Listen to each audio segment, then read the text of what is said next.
জয়যুক্ত হন। সর্বেশ্বরেশ্বর সর্বজগৎ প্রভু সাক্ষাৎ চিৎ বিগ্রহ শ্রী গৌর সুন্দরীর ভক্তবৃন্দ জয়যুক্ত হন, জয়যুক্ত হন, এবং তাঁর নিখিল প্রিয় পরিগণের নিত্য জয়যুক্ত হন, নিত্য জয়যুক্ত হন।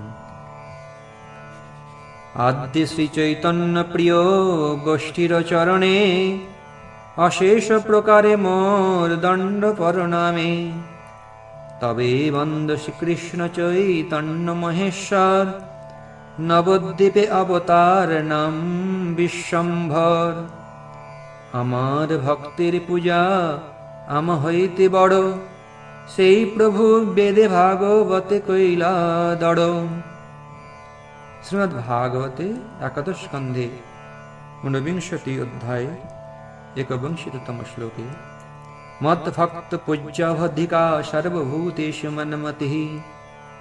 ভগবান শ্রী উদ্ধবকে বললেন, হে উদ্ধব, আমার ভক্তের সেবা আমার পূজা হতেও অতিশয় শ্রেষ্ঠ। এ থেকে করিল আগে ভক্তের বন্দন, অতএব আছে কার্য সিদ্ধির লক্ষণ। ইষ্টদেব বন্দ মোর নিত্যানন্দ রায়, চৈতন্যের কীর্তি স্ফুরে যাহার কৃপায়।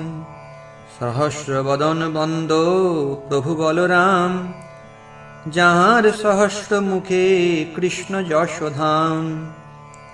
মহারত্ন থুই যেন মহাপ্রিয় স্থানে, যশরত্ন ভাণ্ডার শ্রী অনন্ত বদনে।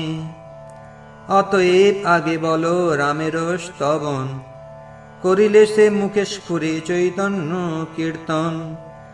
সহস্রেক ফনাদর প্রভু বলরাম, যতেক করয় প্রভু সকল উদ্দাম। হলধর মহাপ্রভু প্রকাণ্ড শরীর, চৈতন্য চন্দ্রের যশোমত্ত মহাধীর। ততধিক চৈতন্যের প্রিয় নাহি আর, নিরবধি সেই দেহে করেন বিহার। তাহার চরিত্র যে বা জনে শুনে গায়, শ্রীকৃষ্ণ চৈতন্য তারে পরম সহায়। মহাপ্রীত হয় তারে মহেশ পার্বতী, জিহ্বায় স্ফুরয়ে তাঁর শুদ্ধা সরস্বতী। পার্বতী প্রভৃতি নবার বুদনারী লইয়া, শঙ্কর্ষণ পূজে শিব উপাসক হইয়া। পঞ্চম স্কন্ধের এই ভাগবত কথা, সর্ববৈষ্ণবের বন্দ বলরাম গাথা। তান রাসক্রীড়া কথা পরময়োদার, বৃন্দাবনে গোপীসনে করিলা বিহার। 2 মাস বসন্ত মাধব মধু নামে, হলায়ুধ রাসক্রীড়া কহে পুরাণে। সে সকল শ্লোক এই শুন ভাগবতে, শ্রী শুক কহেন শুনে রাজা পরীক্ষিতে। 2 মাসৌ তত্র যাবৎ শীত মধুং মাধমেব চ, রামস্খপাসু ভগবান গোপীনাং রতিমাবহন। শ্রী বৃন্দাবন ধামে চৈত্র ও বৈশাখ এই 2 মাস নিশাকালে গোপরামাগণের রতি বর্ধন পূর্বক শ্রী বলদেব অবস্থান করলেন। পূর্ণচন্দ্রকলা মৃষ্টে কৌমুদী গন্ধবায়ুনা, যমুনা উপবনে রেমে সেবিতে স্ত্রীগণের বৃত।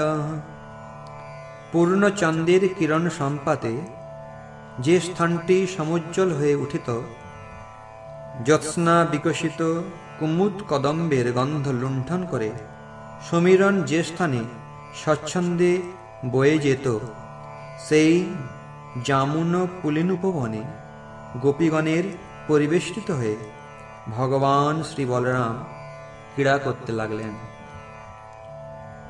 উপগীয়মান গন্ধর্বৈর বনিতা সভিমণ্ডলে, রেমে করেণু যূথেষু মহেন্দ্র ইব বারণঃ। হস্তিনী যুতপতি ইন্দ্রহস্তি ঐরাবতের ন্যায় স্বীয় গোপীগণ পরিশোভিত মণ্ডল মধ্যে অবস্থিত হয়ে ভগবান শ্রীরাম স্বচ্ছন্দে বিহার করতে লাগলেন। সেই সময় গন্ধর্বগণ তাঁর স্তব করছিলেন। নির্দ্বন্দ্ব ভয়ো মম্নি বব্রীষু কুসুমৈর মুদা গন্ধর্বা মুনয় রামম তদ্বীর্যৈরিড়ে তদা। ওই সময় অন্তরিক্ষে দুদুম্বি নাদ হচ্ছিল। দেবগণ সহর্ষে কুসুম বৃষ্টি করতে লাগলেন এবং গন্ধর্ব ও মুনিবৃন্দ শ্রী বলভদ্রের বিক্রমসূচক স্তব দ্বারা তাঁর পূজা করতে আরম্ভ করলেন। যে স্ত্রী সঙ্গ মুনি গণে করেন নিন্দন, তারাও রামের রাসে করেন স্তবন। যাঁর রাসে দেবে আসি পুষ্প বৃষ্টি করে, দেবে জানে ভেদ নাই কৃষ্ণ হল ধরে।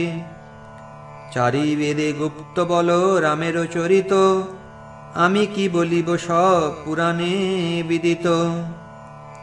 মূর্খ দোষে কেহ কেহ না দেখি পুরাণ, বলরাম রাস ক্রীড়া করে অপ্রমাণ। এক ঠাঁই দুই ভাই গোপিকা সমাজে, করিলেন রাস ক্রীড়া বৃন্দাবন মাঝে। শ্রীমদ্ ভাগবতে কদাচিৎ গোবিন্দ রামশ্চদ্ভুত বিক্রমঃ বিজ্রহতুর্বনেরাত্তা মধ্য গৌ ব্রজযোষিতাম। অনন্তর কোনো এক জ্যোৎস্নাময়ী হোলি পূর্ণিমা রজনীতে অদ্ভুত বিক্রম শ্রীকৃষ্ণ ও শ্রী বলরাম ব্রজ বনিতাগণের মধ্যবর্তী হয়ে বিহার করতে লাগলেন।